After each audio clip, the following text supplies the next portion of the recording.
이 시간 은혜 받을 하나님의 말씀은 구약성경 역대하 15장 8절로 19절 말씀까지입니다.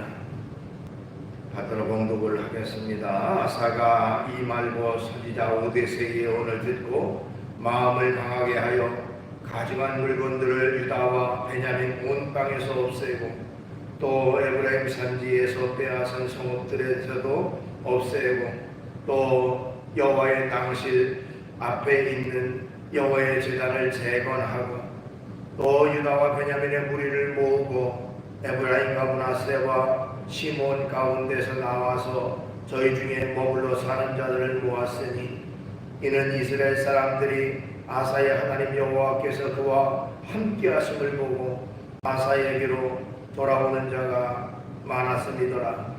아사 왕 제15년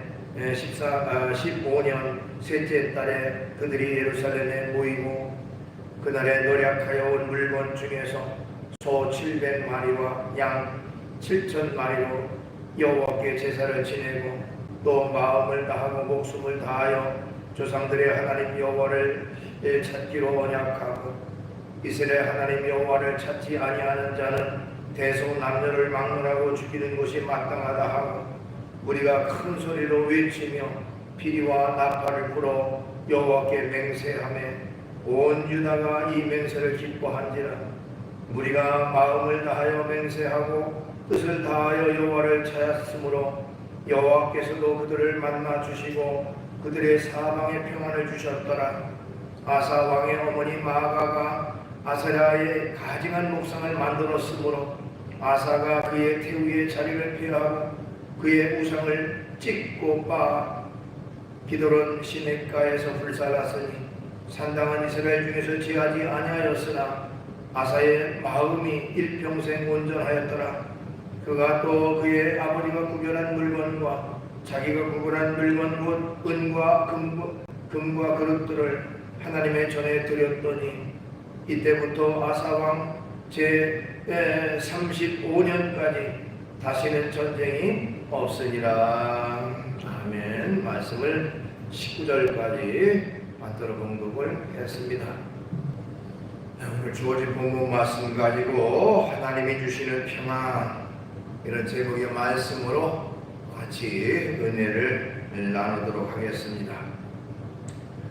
사도행전 27장에 보면 사도 바울이 죄수의 몸으로 배를 타고 로마를 향해서 항해하는 이야기가 나옵니다. 근데 항해 도중에 유라굴라라고 하는 태풍을 만나게 되고요. 배에 탔던 모든 사람들이 그야말로 죽을 수밖에 없는 그런 위기 상황 속에서 나름대로 최선을 다해서 이 방법 저 방법을 동원해보지만은 그러나 살아날 소망, 살아날 가망이 거의 보이지 않는 그런 어려운 상황에 직면하게 됩니다. 그때에 모든 사람들이 두려워 떨고 있는 그런 모습이 나오게 되지요. 자, 이 배에 타고 있던 사도 바울 역시 그들과 똑같이 죽음의 고비를 지금 겪고 있는 그런 상황 속입니다. 그렇지만 사도 바울은 그들과 달랐습니다. 그는 불안해하지도 않고요. 오히려 편안한 가운데 그 배에 타고 있던 사람들에게 하나님의 말씀을 전하게 됩니다. 사도행전 27장 25절에 보니까 여러분이여 안심하라. 나는 내게 말씀하신 그대로 드리라고 하나님을 믿노라. 이렇게 말했습니다. 자, 똑같은 상황, 똑같이 어렵고 힘들고 불안하고 두려운 그런 상황 속에 있지만 바울은 전혀 평안함을 잃지 않았다고 하는 것입니다. 오히려 바울은 자신이 평안할 뿐만 아니라 불안에 떨고 있는 다른 사람들을 평안 가운데로 인도하는 그런 사람이었던 것을 볼 수가 있습니다. 우리 그리스도인들도 이 세상을 살아가다 보면 똑같이 불안한 상황 가운데 처할 수가 있습니다.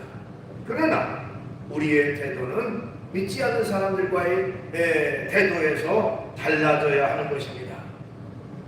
여기 바울의 모습과 같이 불안해하기보다 오히려 평안해야 합니다. 오히려 또한 불안 가운데 있는 사람들을 평안 가운데로 인도하는 그런 역할을 감당해야 한다고 하는 것입니다. 그러면 우리 그리스도인들은 이 불안 가운데서 어떻게 평안함을 가질 수 있는가 하는 것입니다. 어떻게 다른 사람들에게 평안을 나눠주고 살 수가 있겠는가 하는 것이죠. 바로 오늘 본문 말씀에서 그 해답을 찾을 수가 있습니다. 오늘 본문 말씀은 남왕국 유다의 3대 왕이었던 아사 왕에 대한 내용이 나옵니다. 역대하에서는 아사 왕의 생애를 연대기별로 세 부분으로 나눠서 이렇게 쭉 기록하고 있습니다. 그래서 이 아사 왕의 생애 전기에 대한 내용이 14장에, 중기에 대한 내용이 15장에, 그리고 그의 말년에 대한 기록이 16장에 나옵니다. 특히 15장은 아사왕이 오뎃의 아들 아사랴 선지자의 말을 따라서 두 번째로 종교개혁을 아주 과감하게 추진하는 그런 이야기가 나옵니다. 우선 본문에서 확인할 수 있는 것은 평안이라고 하는 것은 전적으로 하나님이 주시는 것이라 하는 것입니다. 오늘 본문 15절 말씀에 보면 온 유다가 이 맹세를 기뻐한지라 우리가 마음을 다하여 맹세하고 뜻을 다하여 여호와를 찾음으로 여호와께서도 그들을 만나주시고 그들의 사방에 평안을 주셨더라. 이렇게 기록하고 있습니다. 아사왕의 종교개혁을 보시고 하나님께서 응답하셔서 유다 땅 주변을 평안하게 해주셨다 하는 것입니다. 평안은 하나님께서 주시는 것입니다. 전적으로 하나님께서 허락하실 때에 우리가 평안함을 누릴 수가 있습니다. 일반적으로 평화라고 하는 것을 구분할 때에 크게 두 가지 평화로 나누어서 구분할 수가 있습니다. 하나는 하나님께서 주시는 샬롬의 평화이고요. 다른 하나는 사람이 만들어가는 팍스의 평화라고 할 수가 있습니다. 이 둘은 겉으로 볼 때는 평화라고 하는 용어로 우리가 번역할 수 있기 때문에 비슷한 것 같습니다. 그러나 그 내용면에서는 굉장한 차이가 있다고 하는 것입니다. 로마인의 이야기라는 책이 있는데 그 책의 내용 가운데 제6장이 바로 팍스 로마나라고 하는 제목의 내용이 담겨 있습니다. 그 내용을 보면 로마라고 하는 나라를 중심으로 해서 전 세계에 평화가 도래한다 하는 줄거리로 쭉 이어져 있는데요. 로마는 그 당시에 황제였던 아우구스투스 황제 이후에 강력한 힘으로 전 세계에 평화를 이끌어 갑니다. 그러니까 로마가 강력한 힘으로 세계를 평정하고 평화를 유지하고 살아가는 시대, 그 시대를 팍스 로마나라고 불렀습니다. 그러나 비록 전쟁이 없는 평화의 시대는 도래했다고는 하지만 그 속을 들여다보면 결코 갈등과 사소한 분쟁이 끊임없이 이어졌다고 하는 것입니다. 왕의 입장에서는, 황제 입장에서는 권력을 지키고자 하는 그런 어떤 황제의 모습이 계속 이어졌고요. 또 황제와 대립하는 사람들 입장에서는 자기들의 자리를 지키고 자기들의 생명을 보존하기 위한 그런 암투가 계속 이어진다고 하는 것입니다. 그러니까 창과 칼을 드는 또한 그런 전쟁은 없어졌는지 모르지만 그 안에서 사람들이 서로 시기하고 질투하고 또 서로 암투와 모함하는 그런 일들은 계속 이어졌다고 하는 것입니다. 이것은 참된 평화가 결코 될 수가 없는 것입니다. 외형적으로는 평화가 있는지 몰라도 내부적으로는 결코 평화롭지 못하다고 하는 것입니다. 자, 이처럼 평화라고 하는 것은 사람이 노력한다고 해서, 사람이 만든다고 해서 평화가 이루어지는 것이 아닙니다. 진정한 평화는 전능하신 하나님께서 주시는 샬롬의 평화가 진정한 평화라고 말씀드릴 수가 있습니다. 요한복음 14장 20절에 보니까 평화를 너희에게 끼치노니 곧 나의 평화를 너희에게 주노라. 내가 너희에게 주는 것은 세상이 주는 것과 같지 아니하니라. 너희는 마음에 근심하지도 말고 두려워하지도 말라. 그랬습니다. 자, 평화는 하나님께서 주실 때만이 완전한 평안이 우리에게 주어진다고 하는 것입니다. 주님께서 주시는 평안이 우리의 심령 속에 있는 모든 불안과 근심의 요소들을 다 물러가게 하고 근본적인 완전한 평화를 우리에게 채워주신다고 하는 것입니다. 그러면 오늘 본문 말씀을 토대로 해서 하나님께서 어떤 사람들에게 평안을 주실까? 그 하나님 주시는 샬롬의 평화를 어떤 사람들에게 주실까 하는 것을 몇 가지로 살펴보려고 합니다. 우선 하나님은 하나님과 함께하는 사람에게 평안을 주십니다 하는 것입니다. 하나님과 함께하는 사람에게 평안을 주신다. 본문 앞부분에 나오는 2절 말씀을 보면 그가 나가서 아사를 맞아 이르되 아사와 및 유다와 베냐민의 무리들아 내 말을 들으라. 너희가 여호와와 함께하면 여호와께서 너희와 함께하실지라. 너희가 만일 그를 찾으면 그가 너희와 만나게 되시려니와 너희가 만일 그를 버리면 그도 너희를 버리시리라. 말씀이 기록되어 있어요. 자, 선지자 아사랴가 아사 왕과 그 당시 유다 백성들에게 한 말입니다. 하나님과 함께하면 하나님도 우리와 함께 하시겠다는 거예요. 그러나 하나님을 버리면 하나님도 너희를 버리실 것이라고 말씀하고 있는 것입니다. 그러면서 하나님께서 우리와 함께 하시면 또한 우리에게 평안이 주어지게 된다. 즉 하나님께서 함께 하시는 것 자체가 우리에게는 평안으로 연결된다고 하는 것입니다.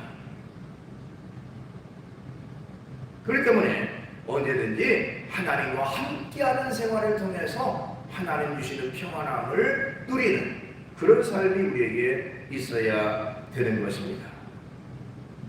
구약에 나오는 이 다니엘이라고 하는 사람은요, 평안할 수 없는 가운데 평안함을 누리며 살았던 사람이라고 할 수가 있습니다. 다니엘은 소년 시절에 바벨론의 포로로 끌려와서 미래가 불투명한 그런 불확실한 그런 가운데 살아가게 됩니다.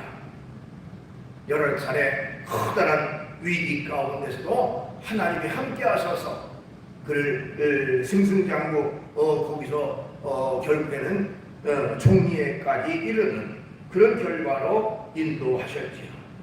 나중에는 사자 굴속에 던져지는 그런 위험 속에서도 하나님께서 그를 붙잡아 주시고 그를 건져 주셨던 것을 볼 수가 있습니다. 그런데 성경에 보면요, 여러 가지 엄청난 위기, 엄청난 어려움 속에서 이 다니엘은 한 번도 두려워했다, 무서워했다라고 하는 것을 찾을 수가 없습니다.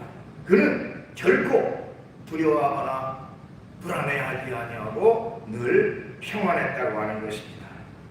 위기를 만났을 때 흔들림 없이 그 위기를 잘 넘겼습니다. 하나님 주시는 평안함이 그의 심령 속에 가득 차 있었습니다. 자, 위기를 만났을 때, 어려움을 만났을 때 그는 그 위기를 잘 넘겼는데 그 비결이 무엇이냐? 그 비결은 다니엘서 1장 8절에 나옵니다. 다니엘서 1장 8절 앞부분에 보니까 다니엘은 뜻을 정하여 이렇게 기록하고 있습니다. 다니엘은 뜻을 정하고 평생 어떤 경우든지 그 뜻을 꺾지 않았다고 하는 것입니다.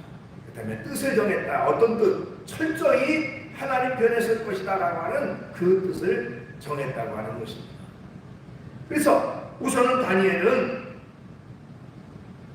하나님의 백성답게 성결하게 살겠다고 하는 뜻을 세우고 지켰습니다. 그 당시에 다니엘은요, 왕이 먹는 그런 그 산의 진미를 같이 먹는 그런 위치에 있었습니다. 그러나 왕의 명령을 어기고 채식만을 고집했습니다. 왜냐하면 그 왕이 먹는 음식들은 우상 앞에 바쳤던 우상의 제물이었기 때문에 그는 철저히 그 산의 진미, 우상의 제물이었던 그 왕의 음식을 먹지 않고 채식만을 먹겠다고 그렇게 말했던 것이죠. 다니엘서 1장 8절 다니엘의 뜻을 정하여 왕의 음식과 그가 마시는 포도주로 자기를 더럽히지 아니하리라 하고 자기를 더럽히지 아니하도록 한 관장에 구하니 그랬습니다.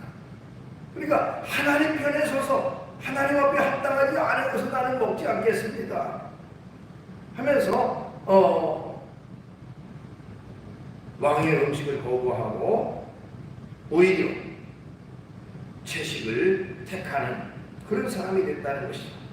또한 다니엘은요, 하겠다고 어떤 상황에도 하나님 앞에 기도하겠다는 뜻을 세우고 지켰다고 말씀드릴 수가 있어요.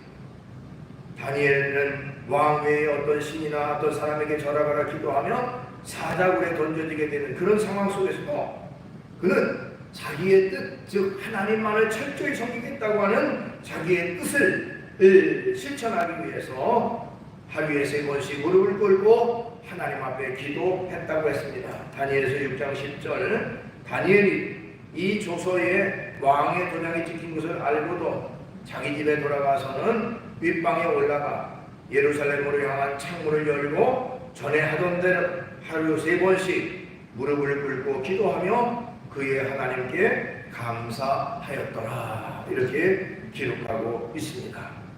즉 철저히 하나님만 섬기겠습니다. 자기가 죽을 수밖에 없는 그런 위기 상황 속에서도 그는 뜻을 정해서 하나님 편에 서고 하나님만을 의지하겠다고 하는 뜻을 지키고 그렇기 때문에 그 상황에서 하나님 앞에 기도할 수가 있었다고 하는 것입니다. 이렇게 하나님과 함께하는 사람, 언제 어떤 상황이든지 하나님을 택하고 하나님 편에 서는 사람, 그 사람에게 하나님께서는 진정한 평안함을 베풀어 주시는 것입니다. 우리 믿음의 성도들 언제든지 이 다니엘이 뜻을 정했다고 하는 그 말씀처럼 우리도 철저히 하나님만 섬기고 하나님만 의지하겠다고 하는 뜻을 정하고 그 뜻을 실천하면서 살아가는 우리의 모습이 되어야 되는 것입니다. 우리는 어떤 뜻을 정해야 됩니까? 어떤 경우에든지 주의를 지키겠습니다는 그 뜻을 지키고 실천해야 한다고 하는 것입니다. 하나님의 말씀을 묵상하고 말씀대로 바르게 살겠습니다 하고 뜻을 정하고 그 뜻을 따르고 살아가야 될 것입니다. 날마다 하나님 앞에 깨어 기도하고 철저히 하나님의 뜻을 따라 살아가겠다, 하나님이 기뻐하는 삶을 살겠다고 뜻을 정하고 살아가야 하는 것입니다. 언제든지 하나님과 함께하는 사람에게 하나님 주시는 평안함이 주어지게 된다고 하는 것이죠. 그 다음에 하나님은 어떤 사람에게 평안을 주십니까? 하나님은 하나님만 신뢰하는 사람에게 평안을 주십니다.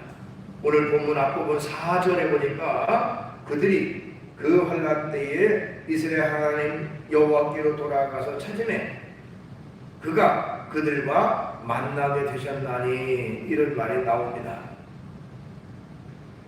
자, 아사랴 선지자가 아사 왕과 유다 백성에게 암울했던 과거 이스라엘 역사를 상기시키면서 그때 이스라엘이 구원받게 된 그런 이야기를 지금 쭉 하고 있는 것입니다. 즉 이스라엘 백성들이 구원받게 된 것은 이스라엘 하나님 여호와께로 돌아가서 찾음에 그가 거기서 만나게 됐다. 하나님을 만날 수 있었다. 하나님을 찾았기에 하나님을 만날 수 있었다라고 말하고 있는 것입니다. 인생의 위기 때에 전적으로 하나님만 의지하고 하나님만 찾으면 하나님이 우리를 만나주시고 또한 하나님께서 우리의 크고 작은 모든 문제를 해결해 주신다고 하는 것입니다. 역대하 14장, 오늘 본문 앞부분에 나오는 14장의 그 아사왕의 초기에 있었던 사건의 이야기가 나오는데요. 거기 말씀해 보면 아사왕 제14년에 구스라고 하는 나라가 침공에 오게 됩니다. 이 구스라고 하는 나라는 그 당시에 그야말로 최첨단 무기로 무장한 엄청난 군사를 거느리고 있었어요. 최첨단 무기라고 하는 병거 300승과 100만의 군대를 거느리고 있었던 구스라 군대가 쳐들어오게 됩니다. 이때 유다는 재래식 무기인 창과 방패로 무장한 30만 정도의 군사밖에 없었습니다. 전쟁면에서는 도저히 이길 수 없는 그런 어떤 상황이었습니다. 자, 이때에 아사왕이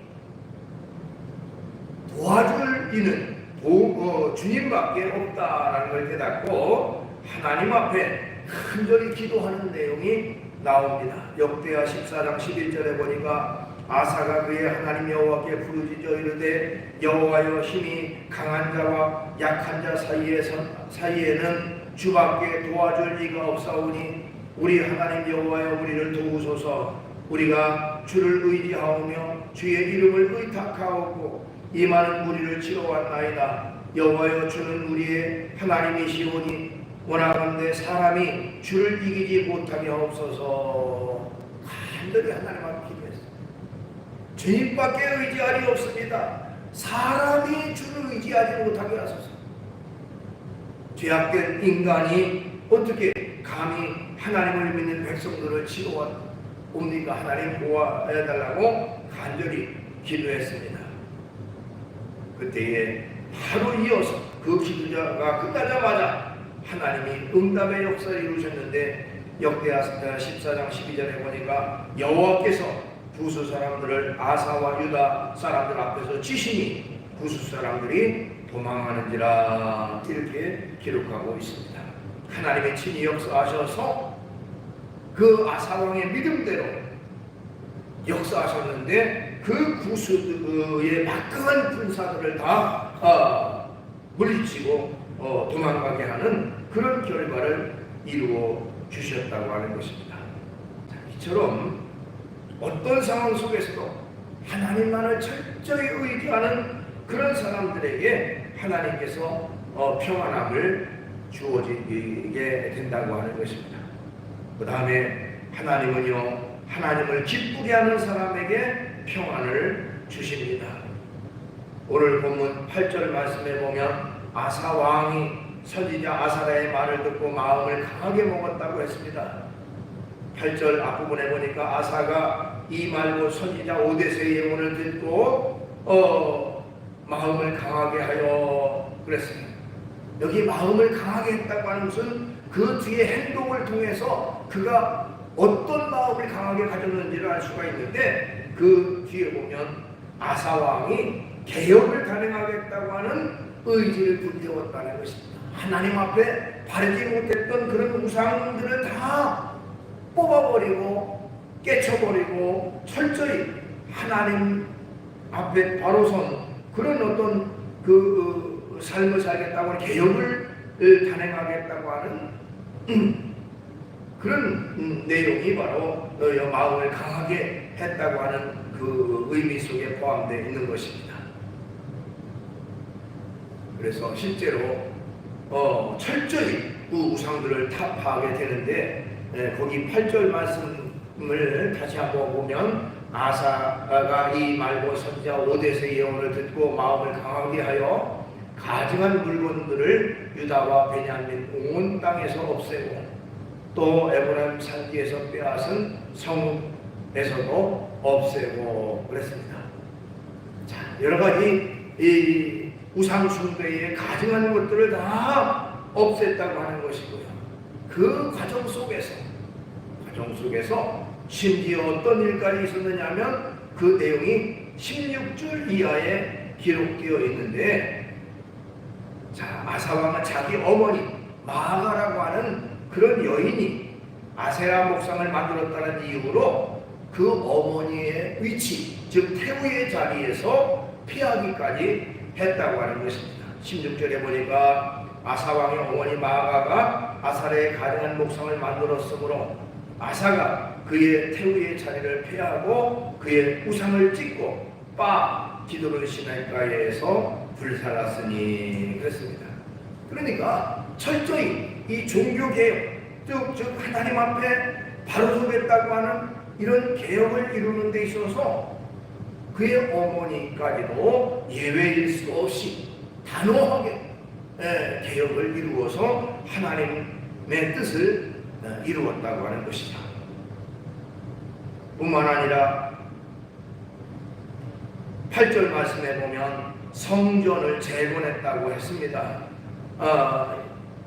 역대하 15장 8절 하반절 여호와의 낭실 앞에 있는 여호와의 제단을 재건하고 허물어져 있는 여러 가지 성전을 보수하고 보완하는 그런 일을 했고요.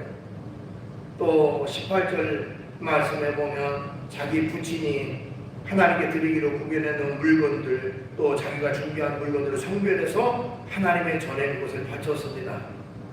18절에 보면 그가 또 그의 아버지가 구별한 물건과 자기가 구별한 물건 곧 은과 금과 그릇들을 하나님 전에 드렸더니, 그러니까 성전을 수리하고 보수하고 또 정성을 다해서 성전 안에 여러 가지 기물들을 봉헌했다고 하는 것입니다. 이처럼 아사왕은 선지자 아사랴의 말을 듣고서 감동을 받았고 철저히 하나님의 말씀대로 하나님 앞에 바르지 못했던 것들을 다 타파하고 뜯어버리고 완전히 하나님 편에 온전한 모습으로 돌아서게 됐습니다. 그렇게 했을 때에 그 땅에 하나님이 평안함을 주셨어요. 19절에 보니까 그때부터 아사왕 제35년까지 다시는 전쟁이 없으니라 그랬습니다. 철저히 하나님 편을 택하고 하나님을 기쁘시게 하는 삶을 살았던 이 아사왕의 모습 속에서 하나님이 그에게 평안함을 주시고 또한 전쟁을 그치게 하는 그런 결과를 주셨다라고 말씀하고 있는 것입니다. 우리는 하나님 주시는 평안함을 누리고 살아가야 됩니다. 하나님 주시는 평안함은 완전한 평안함이고 완전한 안식이 되어지는데, 하나님은 하나님과 함께하는 사람에게 평안을 주시고 하나님만을 철저히 신뢰하고 살아가는 사람에게 평안을 주실 뿐만 아니라 철저히 이 하나님 앞에 바르지 못했던 여러 가지 이 것들을 다 떨쳐버리고 하나님만을 기쁘시게 하는 삶을 살아가는 사람에게 하나님 주시는 평안함이 주어진다고 하는 것입니다. 하나님 주시는 평안함을 누리고 날마다 평안 가운데, 기쁨 가운데, 감사 가운데 살아가는 우리 모두가 되기를 주의 이름으로 축원합니다. 기도하겠습니다. 걸어가신 주님을 찬양합니다. 아사왕은 철저히 하나님 편에 서서 단호하게 하나님 모시기에 합당하지 못했던 여러 가지 우상의 잔재들을 다 타파하고 심지어 자기 어머니가 우상을 섬기는 그런 상황이 있을 때 그것을 빼앗아 가루를 만들어 강에 뿌리고 어머니의 태우의 자리에서도 물러가게 하는 정도의 단호함을 그는 보였던 것을 볼 수가 있습니다. 그럴 때에 그 땅에 하나님께서 35년 동안 평안함을 주시는 그런 축복의 역사를 이루셨다고 말씀하고 있습니다. 하나님 아버지, 언제든지 우리가 인간 편에 서는 것이 아니라 하나님 편에 서게 하시고 하나님을 철저히 기쁘시게 하는 삶을 살아가 주님 주시는 놀라운 평안과 기쁨을 맛보며 누리며 살아가는 우리 모두가 되게 주시옵소서. 예수님의 이름으로 기도하옵나이다.